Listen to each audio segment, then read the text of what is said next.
hizi ni pembe kuu 4 za dunia, na huu ndo mstari wa equator, na hii ndo contours line. Nifungue?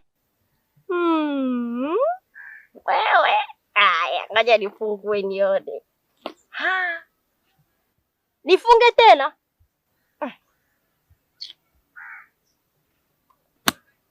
Kinafunguka, kinafunguka. Niangalie ndani. Huku hamna vitu vizuri, ni nyaraka zangu tu. Nafunga bwana. Cha kwangu hichi. Mikataba ya kimataifa imelala hapa. Madam.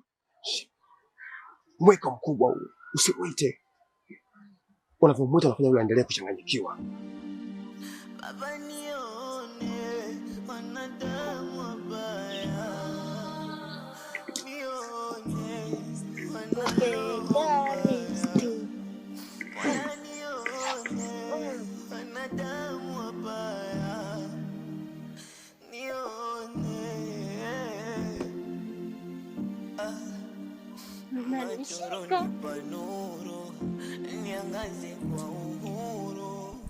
Angalia msinishike babaya. Yale macho baba. Hapa siko sana. Macho unanipa.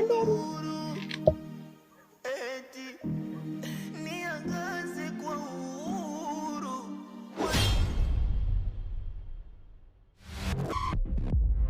Safina. Zanura, kuna mchezo nimechezewa hapa. Wakati tuko bize kumfuatia Madam Keke, kuna tukio Saki Pambogo amemfanyia Safina. Ni tukio baya sana. Amemmwagia usembe maiti. Huo ni usembe mbaya kwelikweli. Na hii kwa sababu Kipambogo amechukia Safina na kile kitambaa ambacho Glory alikitumia kumfunga Melki. Mimi nilimpatia kile kitambaa Safina ili aweze kumtambua Glory. Hebu shika hii. Baki na Madam Keke. Sawa? Baki naye. Chonde, usije ukampatia mtu yoyote hicho kibegi. Usije ukampa. Sawa? Hata huyo akitoroka akakimbia, hakikisha hicho kibegi unabaki nacho wewe. Hata huyo atoroke akimbia.